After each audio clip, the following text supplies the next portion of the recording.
ಇವತ್ತು ಕೂಡ ನಾವು ಕೀರ್ತನೆಗಳು 23ನೇ ಅಧ್ಯಾಯದಲ್ಲಿ ಯೇಸು ಕ್ರಿಸ್ತನು ನಮ್ಮ ಒಳ್ಳೆಯ ಕುರುಬನಾಗಿದ್ದಾನೆ ಎಂಬುದಾಗಿ ಧ್ಯಾನ ಮಾಡುವವರಾಗಿದ್ದೇವೆ. ಒಳ್ಳೆಯ ಕುರುಬನ ಕುರಿತಾಗಿ ಈ ದಿನದಲ್ಲಿ ನಾವು ಧ್ಯಾನ ಮಾಡುವವರಾಗಿದ್ದೇವೆ. ಒಳ್ಳೆಯ ಕುರುಬ ಅಂದರೆ ಕೆಟ್ಟ ಕುರುಬ ಕೂಡ ಇರುತ್ತಾನೆ.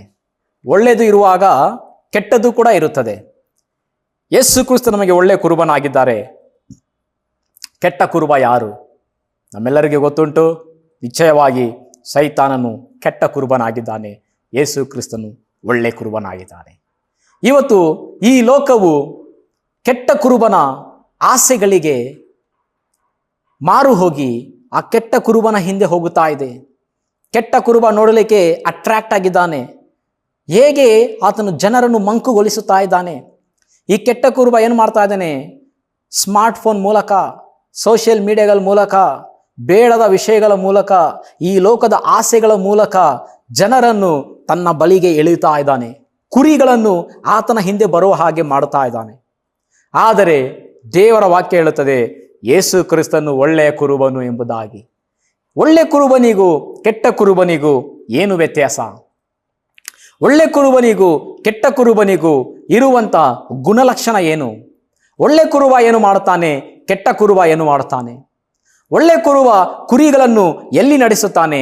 ಕೆಟ್ಟ ಕುರುಬ ತನ್ನ ಕುರಿಗಳನ್ನು ಎಲ್ಲಿ ನಡೆಸುತ್ತಾನೆ? ಈ ವಿಷಯಗಳನ್ನು ಕುರಿತಾಗಿ ನಾವು ಧ್ಯಾನ ಮಾಡೋಣ. ಒಂದು ಸಾರಿ ಒಂದು ದೊಡ್ಡ ಕಾನ್ಫರೆನ್ಸ್, ಅದರಲ್ಲಿ ಒಂದು ಪೈಪೋಟಿ ನಡೀತಾ ಇತ್ತು. ಆ ಪೈಪೋಟಿಯಲ್ಲಿ ಒಂದು ಸಂದೇಶ ಕೊಡಲ್ಪಡ್ತಾ ಇತ್ತು. ಅದೇನೆಂದರೆ 23ನೇ ಕೀರ್ತನೆಯನ್ನು ಯಾರು ಬಹಳ ಚೆನ್ನಾಗಿ ಹೇಳುತ್ತಾರೋ ಅವರಿಗೆ ಬಹುಮಾನ ಕೊಡಲ್ಪಡುತ್ತದೆ ಎಂಬುದಾಗಿ. ಅನೇಕ ಜನರು ಪಾಲ್ಗೊಂಡರು.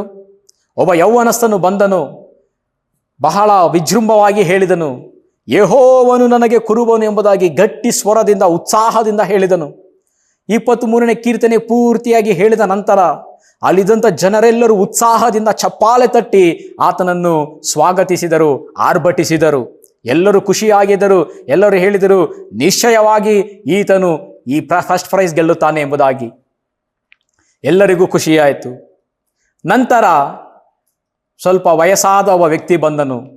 ಆತನು ಕೂಡ ಅದೇ 23ನೇ ಕೀರ್ತನೆಯನ್ನು ಹೇಳಲಿಕ್ಕೆ ಪ್ರಾರಂಭ ಮಾಡಿದನು. ಆತನು 23ನೇ ಕೀರ್ತನೆಯನ್ನು ಪ್ರಾರಂಭಿಸಿ ಮುಗಿಸುವಾಗ ಅಲ್ಲಿದ್ದಂಥ ಎಲ್ಲ ಜನರು ನಿಶಬ್ದವಾಗಿ ಕುಳಿತು ಬಿಟ್ಟರು. ಎಲ್ಲರ ಕಣ್ಣಲ್ಲಿ ನೀರು ಬರಲಿಕ್ಕೆ ಪ್ರಾರಂಭವಾಯಿತು. ಆಗ ಆ ಜಡ್ಜು ಬಂದು ಈ ರೀತಿಯಾಗಿ ಹೇಳ್ತಾ ಇದ್ದಾನೆ. ಅನೇಕ ಜನರು ಬಂದು 23ನೇ ಕೀರ್ತನೆಯನ್ನು ಹೇಳಿದರು. ಆ ಯೌವನಸ್ಥನು ಹೇಳುವಾಗ ಅದರಲ್ಲಿ ಒಂದು ಗಾಂಭೀರ್ಯತೆ ಇತ್ತು. ಆ ಯೌವನಸ್ಥನು ಬಹಳ ಚೆನ್ನಾಗಿ ಹೇಳಿದನು. ಆದರೆ ಆ ಯೌವನಸ್ಥನಿಗೆ ಆ 23ನೇ ಕೀರ್ತನೆ ಮಾತ್ರ ಗೊತ್ತಿತ್ತು, ಅಲ್ಲಿರುವಂಥ ಕುರುಬನ ಬಗ್ಗೆ ಗೊತ್ತಿರಲಿಲ್ಲ ಎಂಬುದಾಗಿ. ಈ ವಯಸ್ಸಾದ ವ್ಯಕ್ತಿ ಆತನ ಅಂತರಾಳದಿಂದ ಆ ಕುರುಬನ ಬಗ್ಗೆ ಅನುಭವಿಸಿ ಆತನು 23ನೇ ಕೀರ್ತನೆಯನ್ನು ಹೇಳುವಾಗ ಆತನಿಗೆ ಅಲ್ಲಿದ್ದಂಥ ಕೀರ್ತನೆ ಮಾತ್ರವಲ್ಲ, ಆ ಕೀರ್ತನೆಯಲ್ಲಿರುವ ಕುರುಬನನ್ನು ಆತನು ಅನುಭವದಿಂದ ಹೇಳಿದನು. ಇವತ್ತು ನಮ್ಮ ಒಂದು ಕುರುಬ ಯಾರಾಗಿದ್ದಾರೆ? ಯಾವ ಕುರುಬನನ್ನು ನಾವು ಅನುಭವಿಸ್ತಾ ಇದ್ದೇವೆ? ಇವತ್ತು ಒಳ್ಳೆ ಕುರುಬನನ್ನು ಅನುಭವಿಸ್ತಾ ಇದ್ದೇವಾ? ಕೆಟ್ಟ ಕುರುಬನನ್ನು ಅನುಭವಿಸ್ತಾ ಇದ್ದೇವಾ? ಒಳ್ಳೆ ಕುರುಬನ ಶಬ್ದಕ್ಕೆ ಕಿವಿಗೊಡುತ್ತಾ ಇದ್ದೇವಾ? ಕೆಟ್ಟ ಕುರುಬನ ಶಬ್ದಕ್ಕೆ ಕಿವಿಗೊಡುತ್ತಾ ಇದ್ದೇವಾ? ಒಳ್ಳೆ ಕುರುಬನಲ್ಲಿ ಇರುವಂಥ ಒಂದು 4 ಗುಣಲಕ್ಷಣ ನಾನು ನಿಮಗೆ ಹೇಳಲಿಕ್ಕೆ ಇಷ್ಟಪಡುತ್ತೇನೆ. ಸತ್ಯವಾಗಿ ದೇವರ ವಾಕ್ಯ ಹೇಳ್ತದೆ, ಯೇಸು ಕ್ರಿಸ್ತನು ಒಳ್ಳೆ ಕುರುಬನು ಎಂಬುದಾಗಿ. ಹೇಗೆ ಆತನು ಒಳ್ಳೆ ಕುರುಬನಾಗಿದ್ದಾನೆ? ಯೇಸು ಕ್ರಿಸ್ತನು ಹೇಗೆ ಒಳ್ಳೆ ಕುರುಬನಾಗಿದ್ದಾನೆ? ಮೊದಲನೇದಾಗಿ ಯೇಸು ಕ್ರಿಸ್ತನು ಹೇಗೆ ಒಳ್ಳೆ ಕುರುಬನಾಗಿದ್ದಾನೆ ಎಂದು ನೋಡಿದ್ರೆ, ಹಿ ನೋಸ್ ಶೀಪ್ಸ್ ಕಂಡೀಷನ್. ಮೊದಲನೇದಾಗಿ ಈ ಕುರುಬನಿಗೆ ಕುರಿಗಳ ವ್ಯವಸ್ಥೆ ಪರಿಸ್ಥಿತಿ ಗೊತ್ತಿದೆ. ಒಳ್ಳೆ ಕುರುಬನ ಯಾವತ್ತು ಏನು ಮಾಡ್ತಾನೆ ಅಂದರೆ ಆ ಕುರಿಗಳ ಪರಿಸ್ಥಿತಿಯನ್ನು ತಿಳಿದುಕೊಳ್ಳುವನಾಗಿರ್ತಾನೆ. ಆ ಕುರಿ ಯಾವ ಪರಿಸ್ಥಿತಿಯಲ್ಲಿ ಇದೆ ಎಂಬುದಾಗಿ ತಿಳಿದುಕೊಳ್ಳುವನಾಗಿರಬೇಕು. ಹಳ್ಳಿಗಳಲ್ಲಿ ಈಗಲೂ ಕೂಡ ಕುರುಬರು ಏನು ಮಾಡ್ತಾರೆ ಅಂದರೆ ಕುರಿಗಳನ್ನು ಮೇಯಿಸ್ತಾರೆ. ಕುರಿಗಳನ್ನು ಮೇಯಿಸ್ಲಿಕ್ಕೆ ಹೋದಾಗ ಬಹಳ ಜೋಪಾನ ಮಾಡುತ್ತಾರೆ. ಜೋಪಾನ ಮಾಡಿ ಅದನ್ನು ವಾಪಸ್ ಮನೆಗೆ ಕರೆದುಕೊಂಡು ಬರುವಾಗ ಅದನ್ನು ಪರೀಕ್ಷಿಸುತ್ತಾರೆ. ಯಾವ ಕುರಿಗಾದರೂ ಏಟು ಬಿದ್ದಿದೆಯಾ? ಯಾವ ಕುರಿಯಾದರೂ ಅಸ್ವಸ್ಥವಾಗಿದೆಯಾ? ಯಾವ ಕುರಿಯಾದರೂ ಏನಾದರೂ ಕಚ್ಚಿದೆಯಾ? ಈ ರೀತಿಯಾಗಿ ಆ ಕುರಿಯನ್ನು ಪರೀಕ್ಷಿಸಿ ತಿಳಿದುಕೊಳ್ಳುತ್ತಾರೆ. ಆ ಕುರಿಯ ಪರಿಸ್ಥಿತಿ ಹೇಗೆ ಇದೆ ಎಂಬುದಾಗಿ ತಿಳಿದುಕೊಳ್ಳುತ್ತಾರೆ. ಆ ಕುರಿಯನ್ನು ಜಂಪ್ ಮಾಡುವಕ್ಕೆ ಪ್ರೋತ್ಸಾಹಿಸ್ತಾರೆ. ಒಳ್ಳೆ ರೀತಿಯಲ್ಲಿ ಜಂಪ್ ಮಾಡಿದ್ರೆ ಅದಕ್ಕೆ ಯಾವ ತೊಂದರೆ ಇಲ್ಲ ಎಂಬುದಾಗಿ. ಸೊ ಈ ಒಳ್ಳೆ ಕುರುಬನ ಒಂದು ಗುಣಲಕ್ಷಣ ಏನಂದರೆ, ಪ್ರತಿದಿನ ತನ್ನ ಕುರಿಗಳ ಬಗ್ಗೆ ಚಿಂತೆ ಮಾಡುತ್ತಾನೆ. ತನ್ನ ಕುರಿಗಳಿಗೆ ಏನು ಬೇಕು ಎಂಬುದಾಗಿ ಯೋಚಿಸುತ್ತಾನೆ. ಆ ಕುರಿಯನ್ನು ಎಲ್ಲಿ ಮೇಯಿಸಬೇಕೆಂಬುದಾಗಿ ಯೋಚಿಸುತ್ತಾನೆ. ಆ ಕುರಿಗಳ ಕುರಿತಾಗಿ ಆತನ ಆಲೋಚನೆ ಮಾಡುತ್ತಾನೆ. ಪ್ರಿಯರೇ, ಇವತ್ತು ಯೇಸು ಕ್ರಿಸ್ತನು ನಮಗೆ ಒಳ್ಳೆ ಕುರುಬನಾಗಿದ್ದಾನೆ. ಯೋಹಾನ ಬರೆದ ಸುವಾರ್ತೆ 10ನೇ ಅಧ್ಯಾಯ 14ನೇ ವಚನದಲ್ಲಿ ದೇವರ ವಾಕ್ಯ ಈ ರೀತಿ ಹೇಳ್ತಿದೆ, ನಾನು ನನ್ನ ಕುರಿಗಳನ್ನು ತಿಳಿದಿರುತ್ತೇನೆ ಎಂಬುದಾಗಿ. ಯೇಸು ಕ್ರಿಸ್ತನು ನಮ್ಮನ್ನು ಅರಿತವನಾಗಿದ್ದಾನೆ. ಯೇಸು ಕ್ರಿಸ್ತನು ನಮ್ಮ ಜೀವನದ ಪರಿಸ್ಥಿತಿಗಳನ್ನು ತಿಳಿದವನಾಗಿದ್ದಾನೆ. ಯೇಸು ಕ್ರಿಸ್ತನು ನನ್ನ ಪರಿಸ್ಥಿತಿ ಬಹಳ ಚೆನ್ನಾಗಿ ತಿಳಿದಿದ್ದಾನೆ. ದೇವರ ವಾಕ್ಯ ಹೇಳುತ್ತದೆ, ನಾನು ಏಳುವುದು, ಮಲಗುವುದು, ಕೂತುಕೊಳ್ಳುವುದು, ನಡೆಯುವುದು ಎಲ್ಲವನ್ನೂ ಕೂಡ ಆತನು ಗಮನಿಸುತ್ತಾ ಇದ್ದಾನೆ. ತಾಯಿಯ ಗರ್ಭದಲ್ಲಿರುವಾಗಲೇ ನನ್ನನ್ನು ನೋಡಿದ ಆತನು. ನಾನು ಇನ್ನು ತಾಯಿಯ ಗರ್ಭದಲ್ಲಿ ಪಿಂಡವಾಗಿರುವಾಗ ಆತನ ಕಣ್ಣುಗಳು ನನ್ನನ್ನು ನೋಡಿದವು. ನಾನು ತಾಯಿಯ ಗರ್ಭದಿಂದ ಈಚೆ ಬಂದಾಗದಿಂದ ಈ ದಿನದವರೆಗೂ ಆತನು ನನ್ನನ್ನು ಸೂಕ್ಷ್ಮವಾಗಿ ಗಮನಿಸುತ್ತಾ ಇದ್ದಾನೆ. ನನ್ನ ಒಂದೊಂದು ಪರಿಸ್ಥಿತಿ ಆತನಿಗೆ ಗೊತ್ತಿದೆ. ನಾನು ಯಾವಾಗ ಮಲಗುತ್ತೇನೆ, ಯಾವಾಗ ಎದ್ದೇಳುತ್ತೇನೆ, ನನ್ನ ಅವಶ್ಯಕತೆ ಏನಿದೆ, ನನಗೆ ಬೇಕಾಗಿರುವ ಅಗತ್ಯವೇನಿದೆ, ಇದೆಲ್ಲವೂ ಕೂಡ ನನ್ನ ಕರ್ತನಾದ ಯೇಸು ಕ್ರಿಸ್ತನು ತಿಳಿದವನಾಗಿರುವ ಕಾರಣ ಆತನು ನನ್ನ ಒಳ್ಳೆಯ ಕುರುಬನಾಗಿದ್ದಾನೆ. ಆತನನ್ನ ಒಳ್ಳೆಯ ಕುರುಬನಾಗಿರುವುದರಿಂದ ನಾನು ಯಾವುದಕ್ಕೂ ಕೊರತೆ ಪಡೋದಿಲ್ಲ. ದಾವೀದನು ಹೇಳ್ತಾ ಇದ್ದಾನೆ, ಯೆಹೋವನು ನನಗೆ ಕುರುಬನು, ನಾನು ಕೊರತೆ ಪಡೆಯನು ಎಂಬುದಾಗಿ. ಇವತ್ತು ಯೇಸು ಕ್ರಿಸ್ತನು ನನ್ನ ಒಳ್ಳೆ ಕುರುಬನಾಗಿರುವುದರಿಂದ ನನಗೆ ಯಾವ ಕೊರತೆಯೂ ಇಲ್ಲ. ಆತನು ನನ್ನ ಹಸಿರು ಗಾವಲಿಗಳಲ್ಲಿ ನಡೆಸುತ್ತಾನೆ. ವಿಶ್ರಾಂತಿಕರವಾದ ನೀರುಗಳ ಬಳಿಗೆ ನನ್ನನ್ನು ಬರಮಾಡುತ್ತಾನೆ. ಆತನು ನನ್ನ ಅಗತ್ಯಗಳನ್ನು ಪೂರೈಸುತ್ತಾನೆ. ಆತನನ್ನು ಆತ್ಮಿಕವಾಗಿ, ಶಾರೀರಿಕವಾಗಿ, ಮಾನಸಿಕವಾಗಿ ಆತನು ನನ್ನನ್ನು ಪೋಷಿಸುತ್ತಾನೆ, ನನ್ನನ್ನು ಬಲಪಡಿಸುತ್ತಾನೆ. ನಾನು ಅನಾರೋಗ್ಯದಲ್ಲಿರುವಾಗ ನನ್ನನ್ನು ಸಂರಕ್ಷಿಸುತ್ತಾನೆ, ನನ್ನನ್ನು ಕಾಪಾಡುತ್ತಾನೆ. ಯಾಕೆಂದರೆ ನನ್ನ ಕುರುಬನಿಗೆ ನನ್ನ ಪರಿಸ್ಥಿತಿ ಬಹಳ ಚೆನ್ನಾಗಿ ಗೊತ್ತಿದೆ. ಪ್ರಿಯ ದೇವ ಮಗುವೇ, ಚಿಂತೆ ಮಾಡಬೇಡ. ನನ್ನ ಬಗ್ಗೆ ಯಾರಿಗೆ ಗೊತ್ತಿಲ್ಲ, ನಾನು ಯಾರಿಗೂ ಪ್ರಯೋಜನವಿಲ್ಲ, ನನ್ನ ಬಗ್ಗೆ ಯಾರು ಯೋಚಿಸೋದಿಲ್ಲ ಎಂಬುದಾಗಿ ನೀನು ಯೇಸು ಕ್ರಿಸ್ತನು ನಂಬುವುದಾದರೆ ಯೇಸು ಕ್ರಿಸ್ತನು ನಿನ್ನ ವಿಷಯವಾಗಿ ಚಿಂತಿಸುವವನಾಗಿದ್ದಾನೆ. ದೇವರ ವಾಕ್ಯ ಹೀಗೆ ಹೇಳುತ್ತದೆ, ನಿನ್ನ ಚಿಂತಾ ಭಾರವನ್ನೆಲ್ಲ ಆತನ ಮೇಲೆ ಹಾಕು, ಆತನು ನಿನಗಾಗಿ ಚಿಂತಿಸುತ್ತಾನೆ ಎಂಬುದಾಗಿ. ನೀನು ಯೇಸು ಕ್ರಿಸ್ತನ ಕುರಿಮರಿಯಾಗಿದ್ದರೆ ನೀನು ಚಿಂತೆ ಮಾಡೋ ಅವಶ್ಯಕತೆ ಇಲ್ಲ. ಯಾಕೆಂದರೆ ಯೇಸು ಕ್ರಿಸ್ತನು ನಿನ್ನ ಕುರಿತಾಗಿ ಚಿಂತೆ ಮಾಡುವವನಾಗಿದ್ದಾನೆ. ಯೇಸು ಕ್ರಿಸ್ತನು ನಿನ್ನ ಪರಿಸ್ಥಿತಿಯನ್ನು ಬಲ್ಲವನಾಗಿದ್ದಾನೆ, ನಿನ್ನ ಕುರಿತಾಗಿ ಯೋಚಿಸುವವನಾಗಿದ್ದಾನೆ, ನಿನ್ನ ಭವಿಷ್ಯವನ್ನು ಕಟ್ಟುವವನಾಗಿದ್ದಾನೆ, ನಿನ್ನನ್ನು ಪೋಷಿಸುವವನಾಗಿದ್ದಾನೆ, ನಿನ್ನನ್ನು ಸಂರಕ್ಷಿಸುವವನಾಗಿದ್ದಾನೆ. ಆದುದರಿಂದ ಯೇಸು ಕ್ರಿಸ್ತನು ನನ್ನ ಒಳ್ಳೆಯ ಕುರುಬನಾಗಿದ್ದಾನೆ. ಯೇಸು ಕ್ರಿಸ್ತ ನನ್ನ ಒಳ್ಳೆಯ ಕುರುಬನಾಗಿರುವ ಕಾರಣ ನನಗೇನು ಕೊರತೆ ಇಲ್ಲ. ಇದು ಒಳ್ಳೆ ಕುರುಬನಿಗಿರುವಂಥ 1ನೇ ಗುಣಲಕ್ಷಣ. 2ನೇ ಗುಣಲಕ್ಷಣ ಏನಂದರೆ, ಈ ಒಳ್ಳೆ ಕುರುಬನು ತಪ್ಪಿ ಹೋದ ಕುರಿಗಳನ್ನು ಹುಡುಕುವವನಾಗಿರುತ್ತಾನೆ. ಪ್ರಿಯ ದೇವ ಜನರೇ, ದೇವರ ವಾಕ್ಯ ಹೇಳುತ್ತದೆ, ಲೂಕನ ಬರೆದ ಸುವಾರ್ತೆ 15ನೇ ಅಧ್ಯಾಯದಲ್ಲಿ ಒಂದು ಸಾಮ್ಯವು ಕೊಡಲ್ಪಡುತ್ತದೆ. ಆ ಸಾಮ್ಯದಲ್ಲಿ ಯೇಸು ಕ್ರಿಸ್ತನು ಹೇಳ್ತಾನೆ, ನಿಮ್ಮಲ್ಲಿ ಯಾರಿಗಾದರೂ 100 ಕುರಿಗಳಿರಲಾಗಿ ಅದರಲ್ಲಿ ಒಂದು ತಪ್ಪಿ ಹೋದರೆ ನೀವು 99 ಕುರಿಗಳನ್ನು ಹಟ್ಟಿಯಲ್ಲಿ ಬಿಟ್ಟು ತಪ್ಪಿ ಹೋದ ಒಂದು ಕುರಿಯನ್ನು ಹುಡುಕಿಕೊಂಡು ಹೋಗುವರಲ್ಲವೇ? ಆ ತಪ್ಪಿ ಹೋದ ಒಂದು ಕುರಿ ನೀನು ಮತ್ತೆ ನಾನು ಆಗಿದ್ದೇವೆ. ಹುಡುಕುವಂಥ ಆ ಕುರುಬನು ಯೇಸು ಕ್ರಿಸ್ತನಾಗಿದ್ದಾನೆ. ಯೇಸು ಕ್ರಿಸ್ತನು ತಪ್ಪಿ ಹೋಗಿರುವ ಪ್ರತಿಯೊಂದು ಕುರಿಯನ್ನು ಹುಡುಕುವವನಾಗಿದ್ದಾನೆ. ಒಂದು ಕಾಲದಲ್ಲಿ ನಾನು ತಪ್ಪಿ ಹೋಗಿದೆ, ನಾನು ಯೇಸು ಕ್ರಿಸ್ತನ ಬಿಟ್ಟು ದೂರ ಹೋಗಿದೆ, ಯೇಸು ಕ್ರಿಸ್ತನಿಂದ ನಾನು ಅಗಲಿ ಹೋಗಿದೆ, ಯೇಸು ಕ್ರಿಸ್ತನಿಂದ ತಪ್ಪಿಸಿಕೊಂಡು ಈ ಲೋಕದಲ್ಲಿ ಅಲೆದಾಡುತ್ತಾ ಇದ್ದೆ. ಯಾವ ಕುರುಬನು ನನ್ನನ್ನು ಹುಡುಕಿ ಬರಲಿಲ್ಲ. ಆದರೆ ನನ್ನ ಒಳ್ಳೆ ಕುರುಬನಾದ ಯೇಸು ಕ್ರಿಸ್ತನು ನನ್ನನ್ನು ಹುಡುಕಿ ಬಂದನು.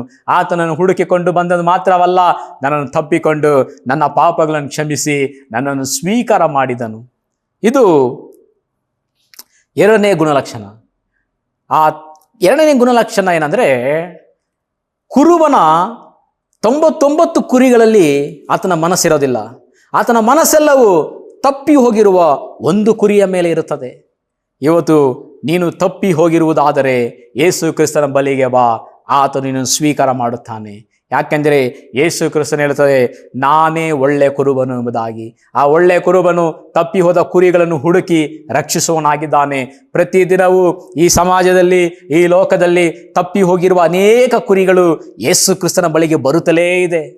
ಬರುವ ಎಲ್ಲ ಕುರಿಗಳನ್ನು ಆತನು ಸ್ವೀಕಾರ ಮಾಡ್ತಾ ಇದ್ದಾನೆ. ಇನ್ನು ಅನೇಕ ಕುರಿಗಳು ತಪ್ಪಿ ಹೋಗಿದೆ.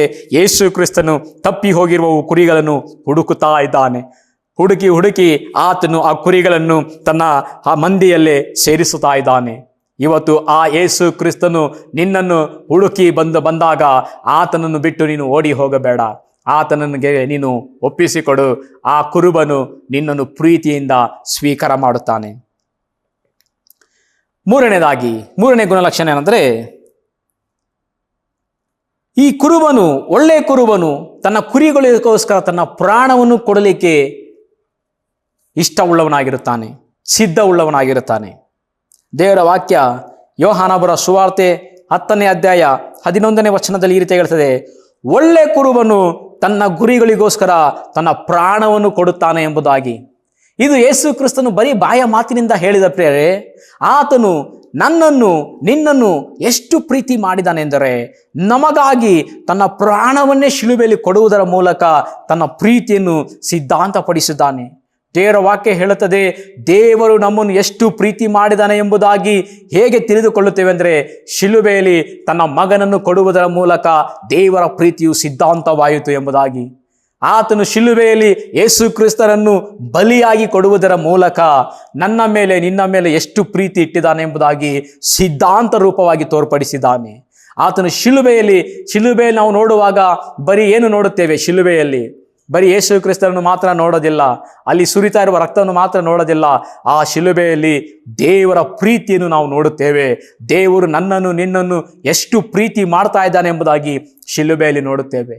ಅಷ್ಟು ಮಾತ್ರವಲ್ಲ, ದೇವರ ಪ್ರೀತಿ ಮಾತ್ರವಲ್ಲ, ಶಿಲುಬೆಯಲ್ಲಿ ಯೇಸು ಕ್ರಿಸ್ತನ ಪ್ರೀತಿಯನ್ನು ನಾವು ನೋಡುತ್ತೇವೆ.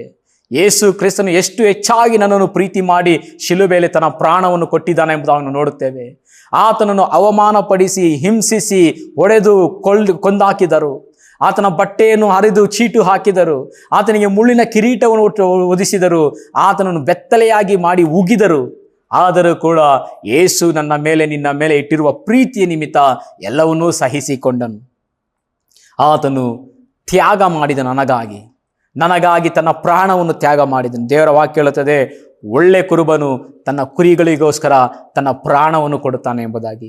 ಯೇಸು ಕ್ರಿಸ್ತನು ಹೇಳಿದು ಮಾತ್ರವಲ್ಲ, ನನಗಾಗಿ ನಿನಗಾಗಿ ಆತನು ಶಿಲುಬೆಯಲ್ಲಿ ತನ್ನ ಪ್ರಾಣವನ್ನೇ ಕೊಟ್ಟಿದ್ದಾನೆ. ಈತನು ನಮ್ಮ ಒಳ್ಳೆ ಕುರುಬನಾಗಿದ್ದಾನೆ.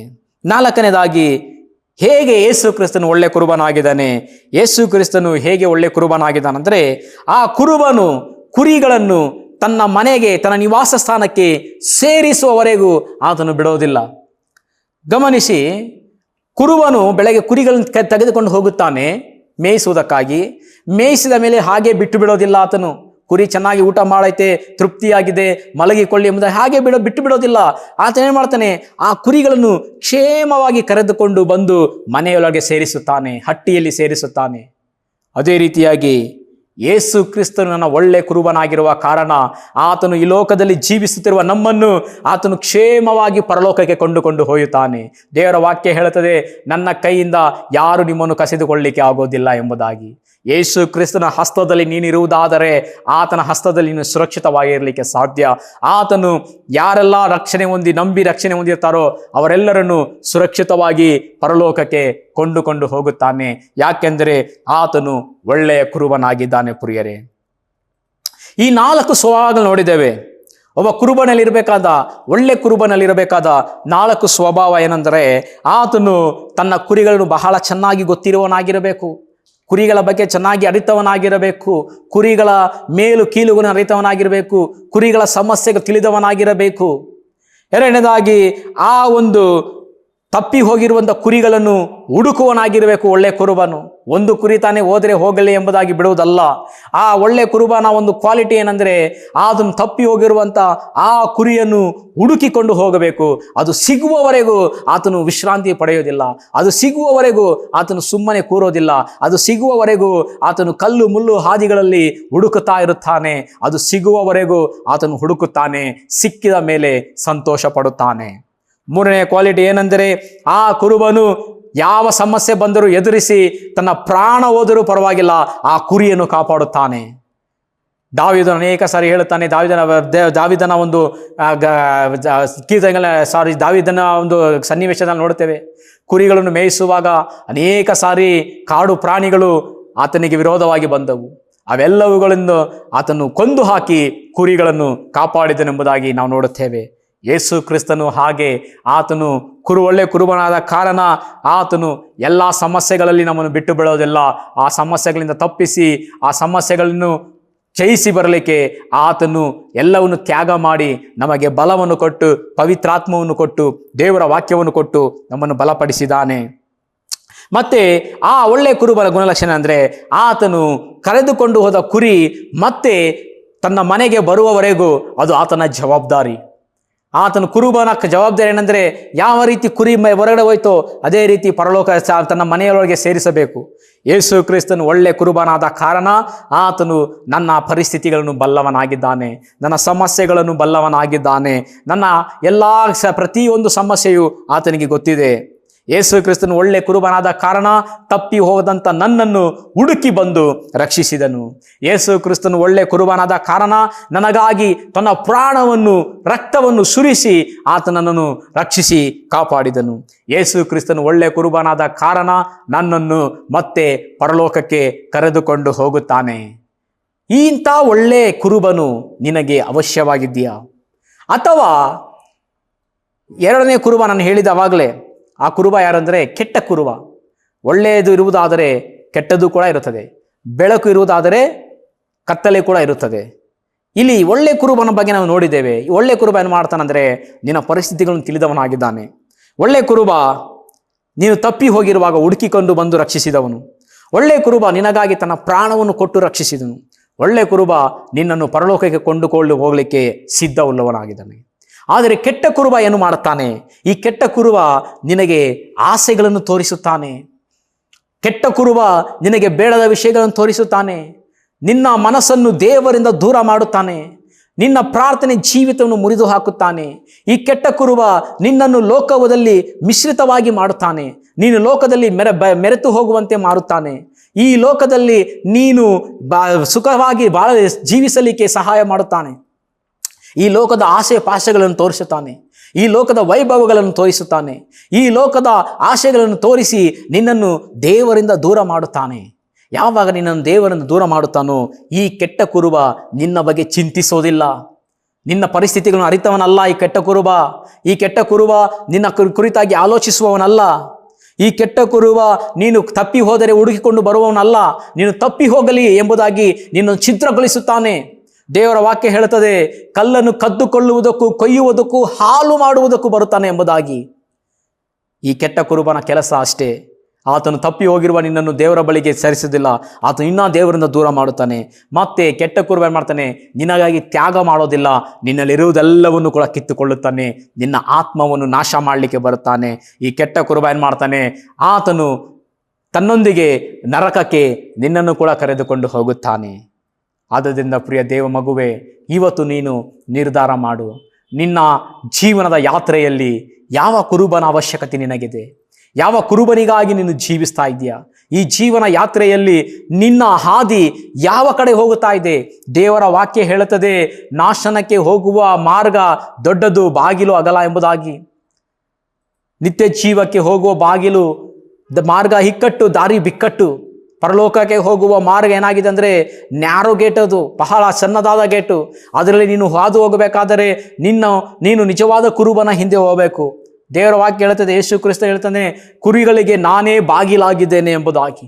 ಯೇಸು ಕ್ರಿಸ್ತನೆಂಬ ಬಾಗಿಲು ನಿನಗೆ ಇದ್ದಾಗ ಮಾತ್ರ ನೀನು ಪರಲೋಕಕ್ಕೆ ಹೋಗಲಿಕ್ಕೆ ಸಾಧ್ಯ. ಆದರೆ ಈ ಲೋಕದ ಆಸೆಗಳು, ಈ ಲೋಕದ ಒಂದು ಲೋಕದ ಆಸೆ ಪಾಶೆಗಳು ನಮ್ಮನ್ನು ಏನು ಮಾಡ್ತಾ ಇದೆ? ಆ ಒಳ್ಳೆ ಕುರುಬನ ಹಿಂದೆ ಹೋಗದಂತೆ ನಮ್ಮನ್ನು ತಡೀತಾ ಇದೆ.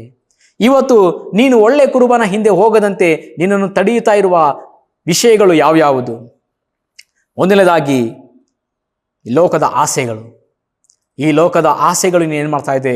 ಯೇಸು ಕ್ರಿಸ್ತನ ಹಿಂದೆ ಹೋಗದಂತೆ ನಿನ್ನನ್ನು ತಡೆಯುತ್ತಾ ಇದೆ. ಈ ಲೋಕದಲ್ಲಿ ಇರುವಂಥ ಪಾಪದ ಕಾರ್ಯಗಳು ಯೇಸು ಕ್ರಿಸ್ತನ ಹಿಂದೆ ಹೋಗದಂತೆ ಮಾಡ್ತಾ ಇದೆ. ನಿನಗೆ ಒಳ್ಳೆ ಕುರುಬನ ಅವಶ್ಯಕತೆ ಇದ್ದರೆ ನೀನು ಕುರುಬನಿಗೆ ಕಿವಿಗೊಡಬೇಕು. ದೇವರ ವಾಕ್ಯ ಹೇಳುತ್ತದೆ, ನನ್ನ ಕುರಿಗಳು ನನ್ನ ಶಬ್ದಕ್ಕೆ ಕಿವಿಗೊಡುತ್ತದೆ ಎಂಬುದಾಗಿ. ಇವತ್ತು ನೀನು ಯಾರ ಶಬ್ದಕ್ಕೆ ಕಿವಿಗೊಡ್ತಾ ಇದೀಯಾ? ದೇವರ ವಾಕ್ಯಕ್ಕೆ ಕಿವಿಗೊಡ್ತಾ ಇದೆಯಾ, ಅಥವಾ ಮೊಬೈಲ್ನಲ್ಲಿ ಬರುವಂಥ ಸೋಷಿಯಲ್ ಮೀಡಿಯಾದಲ್ಲಿ ಹೇಳುವಂಥ ವಿಷಯಗಳಿಗೆ ಕಿವಿಗೊಡ್ತಾ ಇದೆಯಾ? ಸೋಷಿಯಲ್ ಮೀಡಿಯಾದಲ್ಲಿ ಬಹಳ ಆಕರ್ಷಕವಾದ ವಿಷಯಗಳು ಬರ್ತಾ ಇದೆ, ಸಿನಿಮಾಗಳಲ್ಲಿ ಬಹಳ ಆಕರ್ಷಕವಾದ ವಿಷಯಗಳಿದೆ. ಇವುಗಳ ಶಬ್ದಕ್ಕೆ ಕಿವಿಗೊಡ್ತಾ ಇದೆಯಾ? ದೇವರ ವಾಕ್ಯಕ್ಕೆ ಕಿವಿಗೊಡ್ತಾ ಇದೆಯಾ? ಯೇಸು ಕ್ರಿಸ್ತನ ಶಬ್ದಕ್ಕೆ ಕಿವಿಗೊಡುವುದಾದರೆ ನೀನು ಒಳ್ಳೆ ಕುರುಬನ ಹಿಂದೆ ಹೋಗುತ್ತಿದೆಯಾ?